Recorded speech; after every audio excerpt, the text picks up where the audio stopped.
дојдовте во новото издание на Форум Импакт. Јас сум Стефче Дечев. Денес повторно имаме интересна тема. Наш гостин е професорот Трајко Ајтов. Темата ќе биде за фотоволтаици. Зошто се поведовме од оваа инспирација да разговараме точно на оваа тема?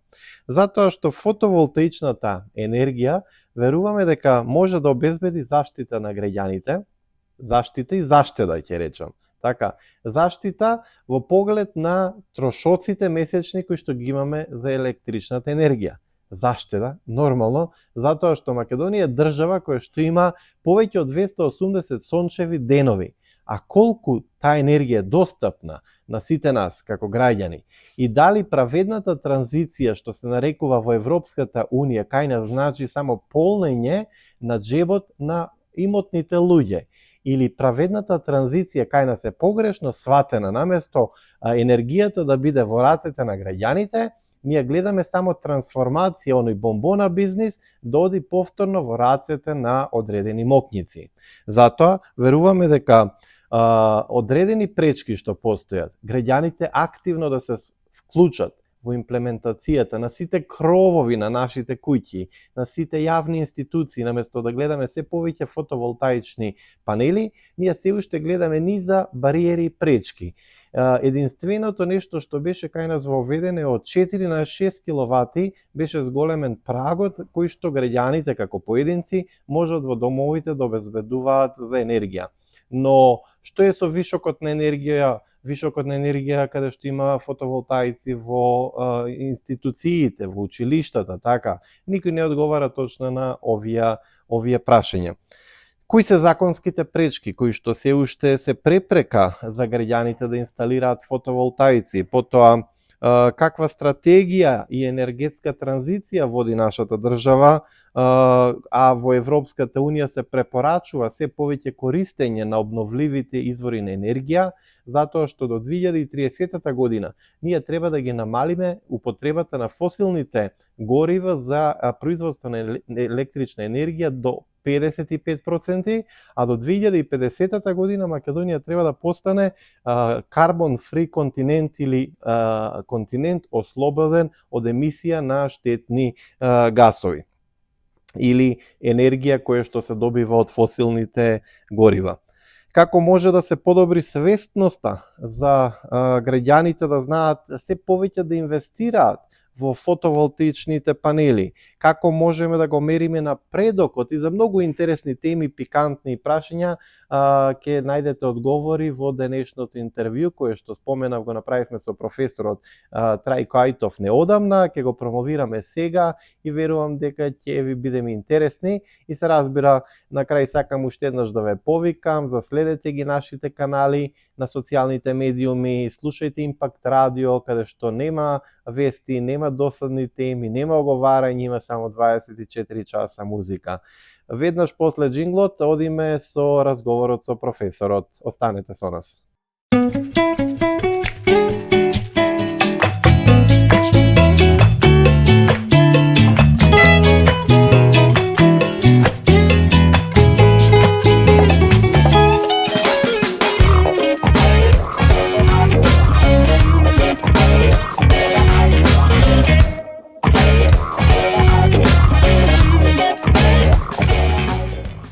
Денес во рубриката Форум Импакт имаме интересна тема и затоа ве повикувам да останете со нас до крај, затоа што ќе слушнете доста подробни информации кои што се одлика на новото време. Со мене во студиото го имаме професор Трајко Ајтов. Добре ни дојдовте. Драго ми е што ви имаме со нас во студиото во овие подкасти на XYZ. Тоа ни е подкаст со доста млади, доста енергија нова, кое што сакаме на професора на еден пластичен начин да ги објасниме сите информации. Со вас ќе разговараме за фотоволтаиците, имаме и други теми кои што со други гости ќе бидат наменети. Добре ни дојдовте. Благодарам, добро ве најдов. Како сте?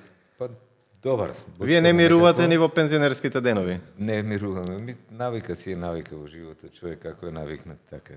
Така, драго ме, значи, што денеска за сите оние што ќе го гледат овој подкаст, ќе дадеме доста корисни информации.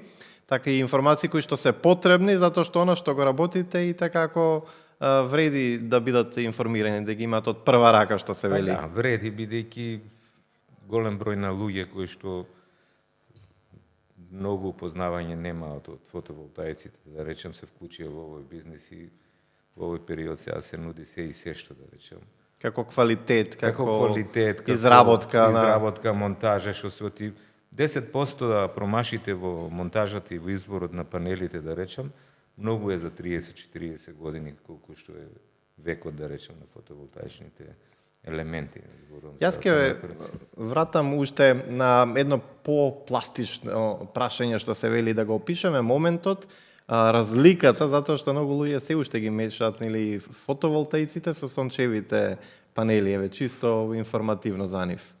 Па разликата е тоа сончеви колектори, мислам. Така, едните за топлина, едните панели кои што загреваат топла вода, кој што и таа може доста повеќе да се користи, него ли у моментот што се користи само за топла вода во домаќинството, во кујната, во бањата, што се, сметајќи на ефектот на загревањето на просториите, но многу мал број на луѓе тоа веќе го прават, да речем, да се користи во самиот систем, како бидејќи едно е водата која ќе дојде од 15 степени, зборам за едно парно грење, да загревате до 40, друго е кој ќе од 20-30 да загревате до 40.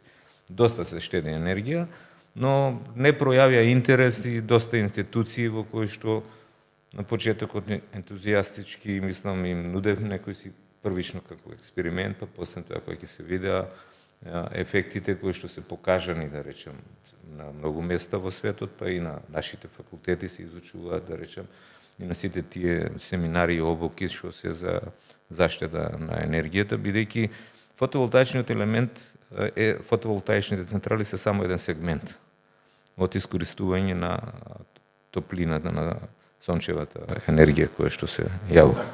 Целта на Зелениот европски договор или договорот на Европската Унија предвидува до 2030 година да се намалат емисиите на штетни гасови што се вели во атмосферата на некои 55%, а до 2050 година значи Европа да биде карбон фри континент, ослободен или од штетни емисии. И сега фотоволтаиците посебно за нашето поднебје нудат огромна можност. Јас го гледам на вистина како голем потенцијал затоа што имаме повеќе од 280 сончеви денови кои што ни се на располагање да добиеме, би рекле, енергија која што ќе биде во рацете на граѓаните. Но тоа реално се уште е многу малку искористено. И може ли еве да тргнеме чекор по чекор? Ако некој граѓанин сака да намести на својот кров, во својот имот фотоволтаик, кои се тие основни процедури за инсталацијата, за реално кои се трошоците кои што ќе ги има еден граѓанин? Тргнат само првен поред, нели, да во поглед на екологијата, загадувањето на CO2 емисијата драстично ќе се намали. Колку поише фотоволтаикот ќе учествува во обезбедувањето на енергијата, толку повеќе ќе се намали емисијата на CO2. Бидејќи фотоволтаикот, мислам, сончевата енергија ќе го замени биту, и јаглено ќе го замени нафтата, мазотот и било кое друго гориво кое што на одредена количина кај автомобилите, нели, испуштањето и на CO2 ќе се замени, така да едноставно учеството ќе биде пропорционално. Ако се успее со помош на технологијата кој што оди понатаму повеќе се зголеми ефикасноста на елементите и складирањето да се регулира на фотоволтаичните централи, што е можно нарочно за Македонија како држава, имајќи во поглед дека имаме и сончева енергија, имајќи во поглед дека имаме доста водени ресурси за електрична енергија од водата, вклучувајќи тука чебрени галишти. И затоа инженерите се побунија доста за чебрени галишти, бидејќи водната енергија може да биде како акумулација на дополнување и заедно со фотоволтаиците да не речеме и комплетно 100% емисијата на... Кај нас имаше и проблем дека се дозволи некои 200 дозволи, мислам, за хидроцентрали помали, но тоа најде на проблем дека доста реки пресушија и потоа се стопираше тој проект на некои 20-тина само. Не зборам за малите централи. Така. Чебрени галишти е станува збор за големи објект капитални. што... Но што би требало да остане, јас сметам, во рацете на граѓаните, не на нашата држава, не на жалостно странски што држави. ние досега сетот златните кокошки ние ги дадовме на странците, со никаков интерес, него напротив на штета на граѓаните на домаќинствата. Иако покушаваше владата да проба нешто за да го упрости добивањето на добивањето на фотоволтаична енергија од помош на домаќинствата, но мислам дека овдека чист промашај, бидејќи ако го земеме и податокот, ние имаме многу, владата се фали со многу голема површина, со многу голем капацитет на фотоволтаични, но ако ги поделиме на колку фирми се тие, ќе видиме дека фирмите имаат кјара, граѓаните многу малку учествуваат од неколку причини. Првично, мојот коментар, оној што го велам во Европската унија или Зелениот договор предвидува она праведна транзиција што се вели, но кај нас би рекол дека ситиот на сиромашниот не му верува, на гладниот, така? И тука е тој момент што сметам дека како држава треба да направиме начин наместо само повторно монопол на некои мокњици кои што може да си дозволат поставување на големи фарми со фотоволтаици, дека треба да се обезбеди начин енергијата да биде поевтина и за обичните граѓани, да има некои стимулации. Па би било поевтино, например, ако се применеше некој си систем на откупување на енергијата, да речем, кој што се применува во Холандија, во Данска и така натаму, кој што ќе гарантира повратна инвестиција, да речеме, не мора за 5, ама за 7 до 10 години, и наредните 20-30 години, за да имате кјар или добробит од со овие законски решенија што ги направи државата, немате никаков добробит, бидејќи... Добро, оно што беше добро беше единствено што 4 киловати како беше, крена на 6 во домовите. Па на 6 крена, тоа е едно позитивното нешто што се... И за фирмите имаше, што се мислам. направи, да, од 20-40 киловати, да речем, без лиценци, без излегување на пазарот, но фирмите имаат кјар затоа што тие ще да трошат многу енергија. Едно домаќинство кој што троши просечна енергија нема многу добивка затоа што откупната цена е катастрофално ниска. Дори се случува за 1 денар да ја откупуваат, ако не си трошил струја, за 1 денар ти ја откупува, ако троши струја, тогаш ќе ти ја платаме и поскапо и 3 денари, да речеме, во добава. Нешто кое што треба да се менува. Па мора да се менува тоа, некоја си формула си ја пресметала дистрибуција и она по таа формула се наплатува и тоа е најштетното. Се чувствува ли тој монопол што се вели се уште кај нас на... Да. Монополот се чувствува, тргнувајќи од повеќе аспекти. Иако доброто е што до пред некоја година беше на вистина монопол на пазарот на енергетика, но сега има можности за... Прво не ве земете, требаше првично за да одиме обратно, не за да одиме на големи централи, него да има возможност прво на народот, за да каде има можности на своите кровни површини, колку што може. Кровните површини од 6 до 10 киловати можат да прифатат, дури некои 4-5. Така. Сметајќи на куќи на индивидуални објекти, мислам, во глобала, бидејќи немаме ние куќи со 500 квадрата, па да ставаме 20-30 киловати, него едноставно тука е, што се правда од мрежата не трпи, што немаше никаква логика тоа, што бидејќи јас ако трошам толку струја, да, и толку можам за да предам. Ако трошам 32 ампера, да речем, ми ограничува на по фаза, да речем, да влечам струја за домаќинството, тогаш зошто да не ми дозволи јас и за да продам толку струја да. За да по можност. Так, имаме многу прашања за овој разговор, може да се вратиме повторно на главното. Кој е трошокот и процедурата? Јас сум граѓанин што на пример нема дома процедурата требаше фотоволтаик. се упрости, да речем, малце. Во почетокот требаше комплетен проект со архитектура, со се да се прави, сега се пара само се поминат многу шалтери. Да, многу шалтери, сега се известува само општината. Да. И со тоа известување врз база се проект еден електро се прави, се оди до дистрибуција. Дистрибуција ти мести двонасочно броило во кое што можеш и да ја продаваш на струјата која што си јава, но во пракса не е така. Тука се наметна, например, и архитектите па морало од општина ти бараат и архитектура, па се наметна тамо некои си изјави да дава за кривична одговорност, не знам, лиценцирана фирма за да прави, фирма која што е поголема, замислете вие, ќе дојде за 6 киловати за 10 панели за да ги монтира, ќе ви наплати многу скапо затоа што они ангажира, нели, вработени и се друго што се јавува. И автоматски се усложнува процедурата од тој аспект, да речеме едноставно се јавува некој соработка, која таа соработка се влечи која 200-300 евра повише не воли. Во овој момент цените се рапидно паднати, зборувам на Еве за 6 киловати ако сакаме да инсталираме на свој кров, колку треба? Па на 6 киловати моментално Колку што е можноста, нели? моментално гледам нудат некои си цени кои што инаку беше околу 5-6 евра, да речем, во глобала. Така. Целата сега нудат некои си цени бидејќи се јавија на пазарот многу, да речем, трговци, купци, монтажери и така натаму. Но кинескиот пазар да е жив и здрав, некако мислам дека ја спушти таа цена. Па ја спуштија, да, драстично ја спуштија. Но колкав е квалитетот на... Квалитетот е квалитетен, доста. Без разлика кој панел ќе го земите, има 25 години гаранција.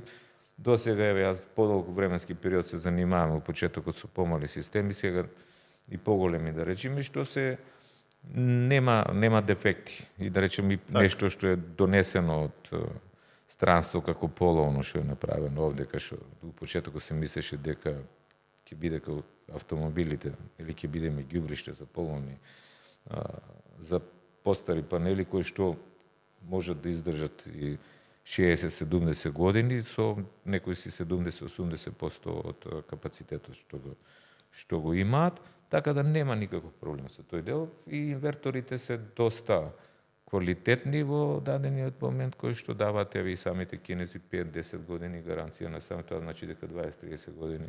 Значи, од таму имаме веќе квалитет. Да, имаме доста квалитет. Но проблемот е најмногу со акумулацијата. Па проблемот е со акумулација. Тоа е прескап момент, мислам дека за обично семејство. Има намалување доста на новите литиумските батерии и секој треба да си направи елемент, да си направи пресметка или да му направи некој пресметка колку енергија му треба да акумулира за да не форсираме многу голема енергија. Мислам, многу голем капацитет на батериите, да не се зголеми цената на самиот тој.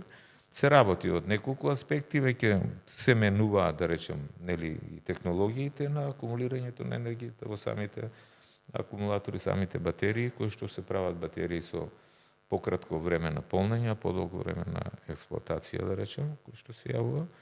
И тоа е позитивниот момент и треба да се размислува секој што вложува фотоволтаични централи за да прави, да има можност да акумулира енергијата за да може да ја продава на пазарот кога цената ќе биде повисока. Да речем периодот од 5 до 8 сатот, ако следи некој берзата ќе види дека цената на киловат часот на берзата може да биде и 100%. Колку троши во просек едно семејство? Зависи од загревањето пред се. Да. Просечно семејство на 4 Ако не се загрева на електрична енергија, еден колектор ако има на топла вода што не влечи многу бойлерот, да речем како потрошуваш на електрична енергија, околу 300 киловати, мислам, на месечно киловат часови енергија на месечно. Ако користи некој од електричните уреди за загревање, тогаш може да оди од 700 до 1000 киловат часови. Он ќе биде ослободен колку вкупно? Колку ќе биде ослободен вкупно? Како мислите? Она енергија што ќе доби од... Па од 6 киловати просекот во Македонија се смета дека е 4-4,5 сата. Так. Значи на ден просечно зборувам, лето повеќе, зимно време помалку, би добила околу 24 киловат час енергија. Тоа е премногу енергија. И затоа ефектот ако се продава енергијата со реална цена, кој што е, да речем, на запад, или нека биде 80%, 90% од цената, тогаш домаќинството ќе има бенефит од вишокот на електрична енергија. А сега нема бенефит, останува само таа енергија што ќе ја заштеди. Така. А таа што ќе ја заштеди енергија, просечно домаќинство е многу мала, да речем, во поглед на енергијата. Не зборувам на таксите, давачките што ги ставаме во... Како може да се споредиме со државите во регионот? Видов дека Албанија доста предничи во поглед на искористеноста на сончева енергија, дури некаде и 100% дека производството на енергија е од сончеви.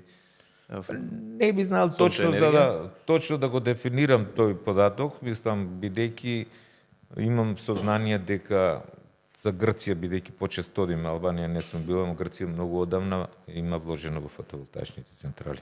мислам према граѓаните, и таму нормално и да се шири. Истото тоа се случува и со Бугарија. Ако ние започнавме последниве 5-10 години, да речем, бидејќи кога се почна првите тендери кои ги даваше државата таму од 10 гига, не знам, за фотоволтаични централи со склучени договори на 30 години во Бала, немаше интерес во Македонија во тој временски период. Беа скептични кои секој пат, па и сега што државата не е сигурен партнер во поглед на било која инвестиција во тоа. Така, ние само што започнавме, јас имам се уште прашања доста, но со мене тука во студиото се и дечките што ги велам од проектот XYZ, нови генерации имаат и своји прашања, Жешкото столче. После джинглот одиме и со прашања од нив да видиме што ти има да прашаат. Нема проблем, тука сум секој пат за нив.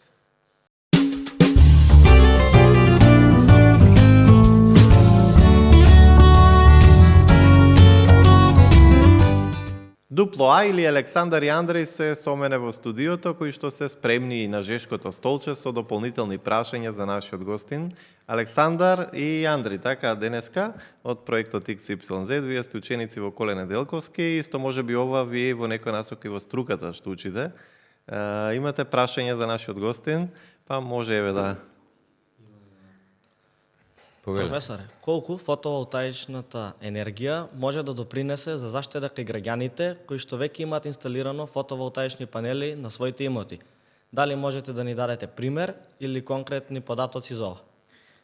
Граѓаните и воопшто секаде фотоволтаичната енергија може да допринесе во заштеда ако трошите енергија. Ако не трошите, тогаш нема што и да заштедите. Она што претходно го кажав, просечно домаќинство 200-300 киловати, од кои што тие 70-60% ако се пренасочат уредите да работат во временскиот период кога има сонце, тогаш би била 60-70% од заштедата на електрична енергија, нормално и со бројот на уредите. Кај што големите потрошувачи кај што се јавуваат, тие не можат да заштедат повеќе отколку што ќе произведе самиот фотоволтаичен систем, значи она што реков 6 киловати на час, тоа значи, тоа е кое што ја произведува, да речем, фотоволтаичниот панел, околу 5-6 киловати, тоа значи дека дневно околу 20 киловати би можеле да заштедат. Но прашање, таа енергија не може, ако не можеш да ја потрошиш, автоматски треба да ја продаш и тогаш цената е многу ниска на откупување кај нас и заштедата тука се минимизира. Кои се законските пречки или препреки на граѓаните кои што сакаат да инсталираат фотоволтаици на своите кровови? Законските пречки, ви реков, она е формалната процедура која што се бара.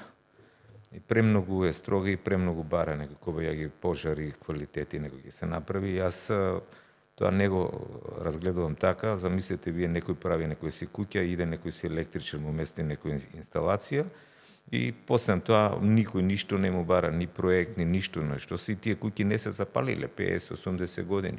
Ние немаме од инсталација да се запали, ние имаме инсталација да се запалила, ако приклучиме преголем потрошувач, да речеме, или кинеско кабле земеме со 3 жички, натре уклучиме греалка за да се грее, тогаш имаме некои си недостатоци. Овдека е престрого, да речем, направено тоа, со некој си цел се пред се за да се собере повеќе пара за одредени структури, да речем, во институции во државата.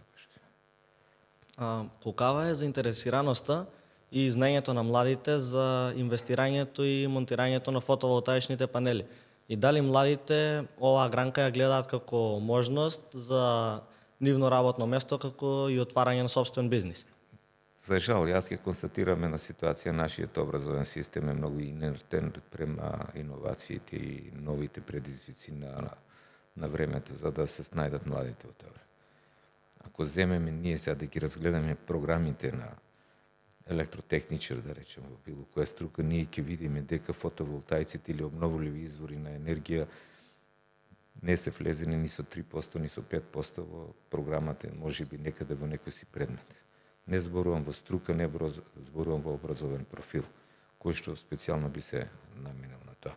Мада во фотоволтаиците повеќе има монтажниот дел, односно при монтирањето и како некоја перспектива за вработување, кој што ќе трае извесен период, година, 2, 3, 5, додека не се засети пазарот.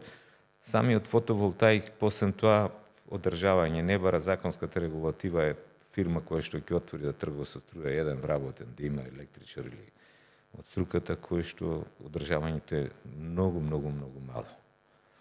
Може тоа да го организираат неколку фирми сервисни, да речем, издржавата која што и се работи сега, толку едноставно што веќе и самите, да речем, производители, кинезите со Wi-Fi се приклучуваат на отстранување на дефектите, што може релативно човек кој што има многу мало познавање, да речем, од електротехниката, од таа проблематика, за да го работи со нивна помош, кој што се јава.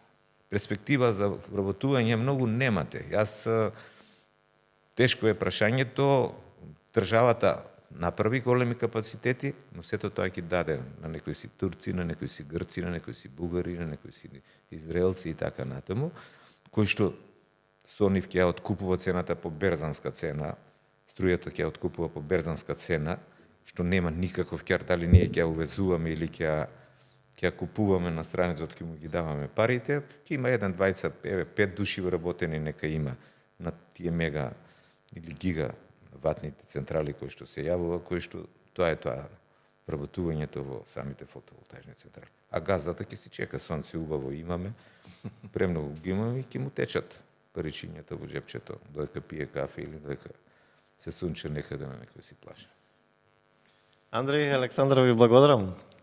Супер е да имаме прашање Ако сте од задоволни, младите генерации. Мислам, тоа е реалниот одговор. Не можеме за да правиме нешто. Не сакам за да зборуваме и да живееме во некои си илузии кои што се јавува. Да, ви благодариме и ние на добрите одговори и ќе научиме нешто повеќе и да знаеме. Мило ми, благодарам.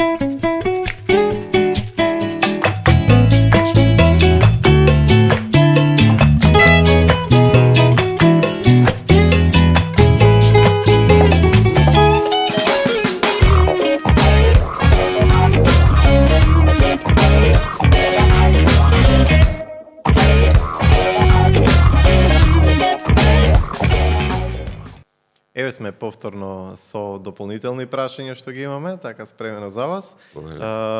Ете, спомнавме некои информации корисни. Колку постојат субвенции во поглед ако некој сакат или сметам дека реално и општините и државата треба да ги поддржат овие трансформативни практики, но кои се можностите? Дали се премали, дали се доволни субвенциите?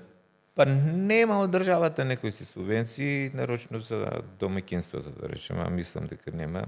Има една линија од Европската унија која што врши поврат на физичките лица до 20%, на правните субјекти до 15%, кој што зима во форма на кредити преку одреден број на банки. Шпарка се банка, мислам, комерцијална банка, Прокредит банка ги дава, така да ги... Некои зелени програми што ги имаат банките, но да ни се случи трансформација што се очекува еве според европските планови, колку мислите дека ќе успееме до еве 2030 година за 55% да го намалиме користењето на фосилните горива како енергенс? Ако се делува во поглед на домаќинствата, да речем, во дадениот момент за она што го потенцира, да речем, што го и се стимулира домаќинствата и со откупот на цената, не само со заштедата на енергијата која што се јавува. Мислам, за многу кратко време повторно ќе се случи бум кој што се случи со големиве централи, нели, што за година дена има многу барања, лиценци и така натаму кој што се јавува. Тоа истото ќе се случи и со домаќинствата, ќе се јави, така да 2 години, 3 години, да речем, фирмите веќе скоро 70% самите по себе се покрија, да речем, со фотоволтаична енергија која што се јава 2 до 3 години, мислам дека и домаќинствата ќе можат да ги задоволат. Дали ако наедно се случи, не знам, 20.000 домаќинства да решат да стават фотоволтаици, би издржала таков момент мрежата? Па преска спомнав, мрежата е направена за домаќинствата според некои си стандарди. Тие стандарди ние не ги прекорачуваме. Бидејќи јас едноставно го објаснувам. Јас за да земам да го уклучам бојлерот, струјата треба да дојде или од рек Битола или од Тиквеш или од увоз од некаде за да дојде. Сега кога ќе уклучам бојлерот нема да дојде од било каде, нема загуби да имаш дополнително, него од мојот кабел ќе отиде до комшијата, да речем едноставно. Онако нема ќе ја користи. Или евентуално ќе отиде 100-200 метри, ги нема самите загуби на системот. Така. Кои што се прават, да речем едноставно. Така да мрежата е во поглед на тоа само приклучните места да ги обезбедува, да речем, и за поголемите централи, кои што тука е и проблематично сега малце со тие приклучни места, бидејќи одредени комитенти, да речем, се откажа од некои си такви инвестиции, затоа што дистрибуција им даде приклучно место, кое што самата централа кошта 500.000 евра, приклучното место за да однесе таму кабел, за да се приклучи трансформатор и така X други работи, 540.000 евра ќе кошта. Имате информација која општина кај нас предничи во поглед на инсталација на фотоволтаици? Официјални податоци немам, ама е вака што се движам. Или вие да што речем. сте активен на терен? Па да, по теренот што ги гледам, има која општина има најчесто, нели ги избираме одредените места, локации, странците кога идат инвестираат на тие места кај што има поголемо зрачење. Кој ќе погледнеме, нели Македонија како се, ќе видиме тоа е од Свети Николе Штип натаму Проби Штип има доста, да речем, јас се изненадив Проби Штип колку има централи направени, колку се прават и таму ми израдува што има доста централи што се странично, не се на земјиште од прва класа. Тоа е повторно катастрофално решение на владата што го направи, каде што прва класа, например, земјиште се дава или втора, Проби Штип има, да речем, нели странките, поредиштата кои што се јавува, кои што се обработени, кои што едноставно немале ни шума, немале ништо, да речем. Нешто за кое што треба да бидеме доста предпазливи. Точно, да. Кое што Посебно во А класа на плодно земјиште да не се дозволи. Точно, од тој аспект. Но таму се случија доста некои пропусти, верувам дека нема да се повторат или Не гледам иницијатива. Но ќе биде голема борба. Не гледам иницијатива за да се решат во најскоро време. така. Се гледа да се узурпира секој. Да, па тоа е веројатно има некои си ветувања, дадени инвестиции додека нели тие се дадат, па после тоа ќе донесеме решение што ќе ни е после тоа решението. Така, кај нас училиштата инсталираат, добар чекор беше што инсталираа на крововите фотоволтаици, еви некои институции. Како го проценувате тоа? Тоа е добар чекор, но зошто, на пример, училиштата претежно енергетската ефикасност и во пред 50, пред 100 години архитектите, градежниците ја гледали, секој пат училиштата ги поставувале на југ, југоисточна страна.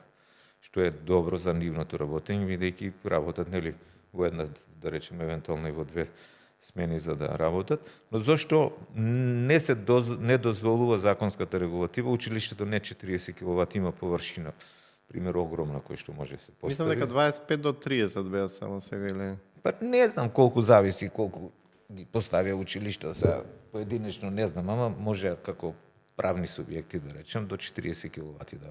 колку тоа ќе намали сметката за струја на училиштата? Пак е самото училиште нема ефект ако не се продава струјата. Тогаш ќе си има заштита. Каде одат тие пари всушност кај училиштата или? Па ако се продава струјата, училиштата порано имаше собствени приходи, во кои што можеше со тие собствени приходи за да располага во поглед на опрема, опремување, во поглед на одржавање на училишните згради и така натаму, кои што минимално во времето кога ја бев директор скоро се сами си обезбедувавме, да речем, врз база на тие машински работилници, електроработилници, вонредни испити и така натаму, што си министерството многу малку не поддржуваше. Сега е обратната ситуација. Не се министерството, тоест државата гледа што повише пари за да вложи, они си знаат зашто и вложува во изградби, реконструкција на училиштата, што не можеме да го критикуваме тоа, но фактот е што тогаш имавме ученици, сега немаме ученици веќе.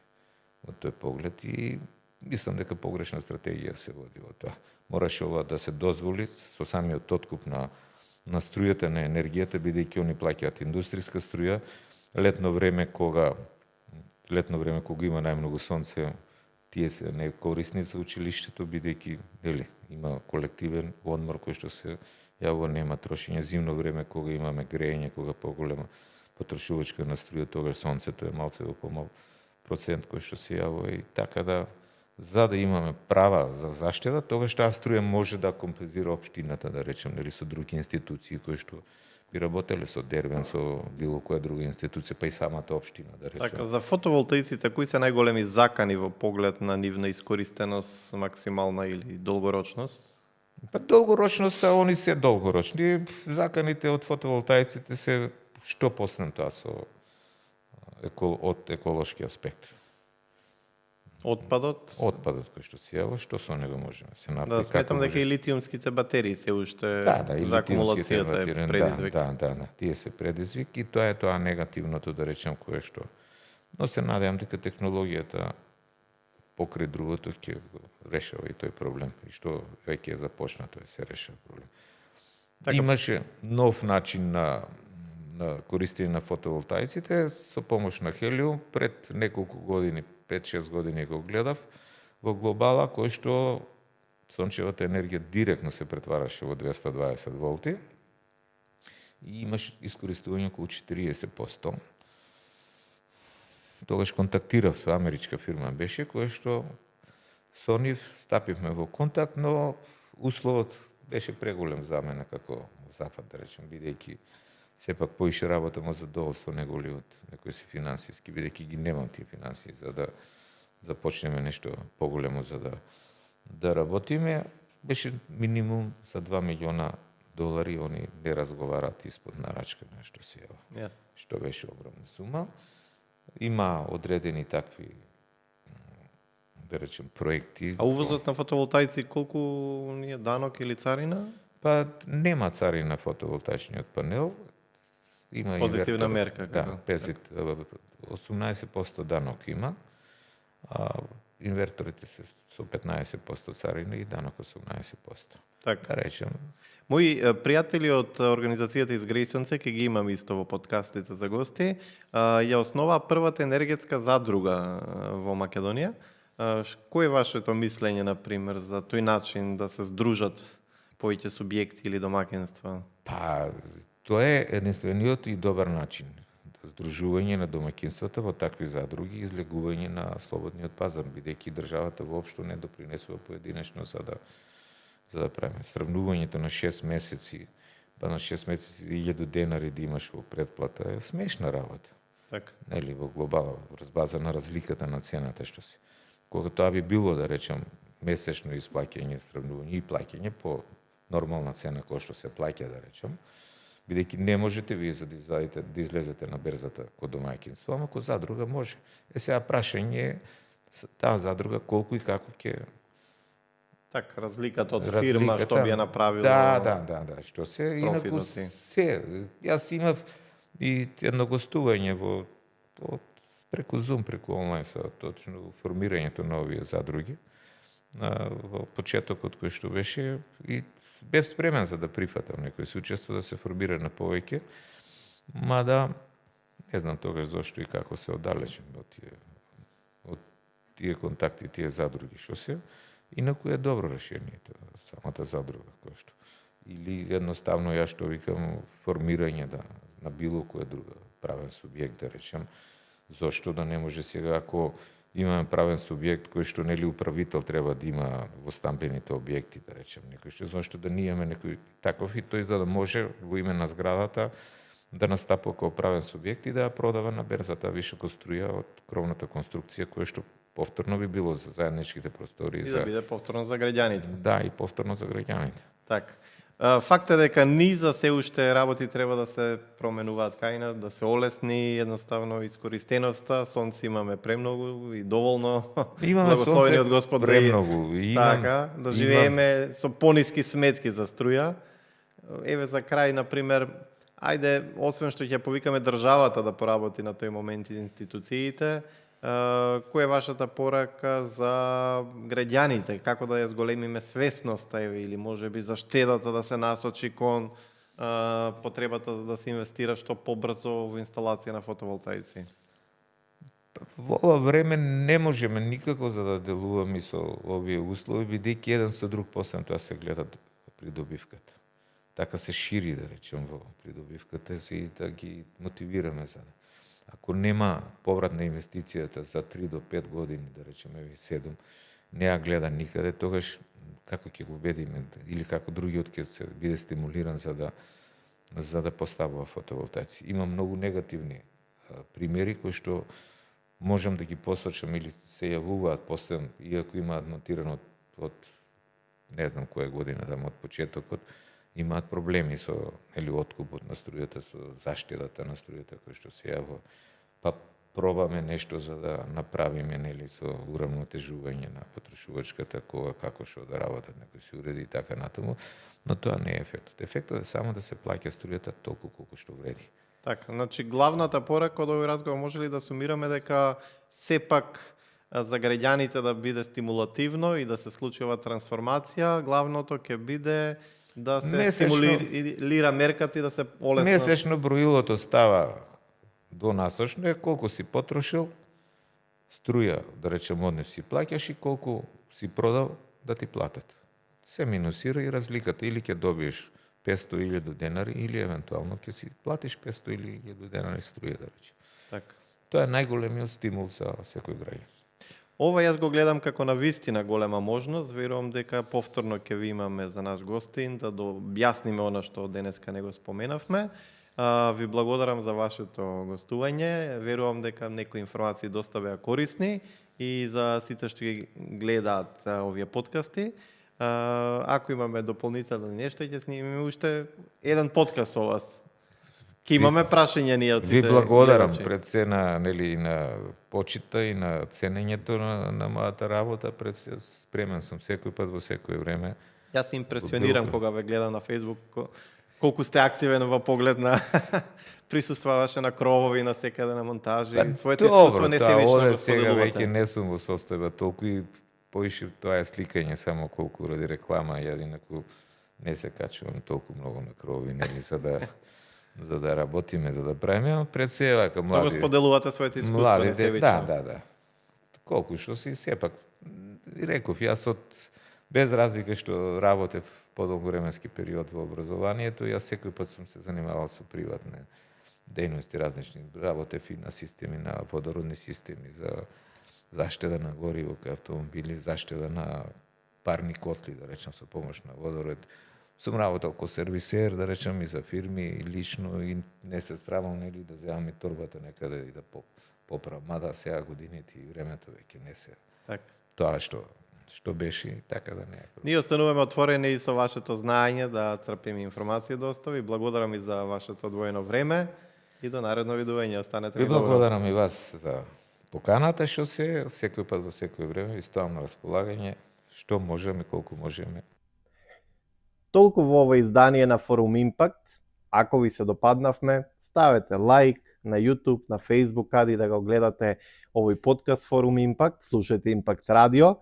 Во оваа одјава сакам и да ги поздравам моите пријатели и колеги од организацијата из Грејсонце, кои што се можеби едни од пионерите кои што основаа први енергетска задруга, и во тоа верувам дека е едно од решенијата како оваа тема што ја разговаравме со професорот Ајтов да најде на примена во нашите реални животи, во нашето општество. Верувам дека обединетоста на граѓаните, на институциите за општо добро, инвестирањето во енергетски задруги, каде што ќе се спојат повеќе луѓе, повеќе соседи, повеќе мала, што се вели, повеќе куќи, и ќе формираат енергетска задруга, можеби е концептот кој што треба да се следи како решение за енергијата да биде во рацете на граѓаните и да имаме реално намалување на нашите сметки за струја, реална обновлива енергија која што нема да ја загадува животната средина, а ќе овозможи намалување на месечните трошоци, па дури некаде и бесплатна енергија за секој дом. Ветуваме нови интересни теми во наредните подкасти на Форум Импакт. Останете во добро и се гледаме наредниот пат.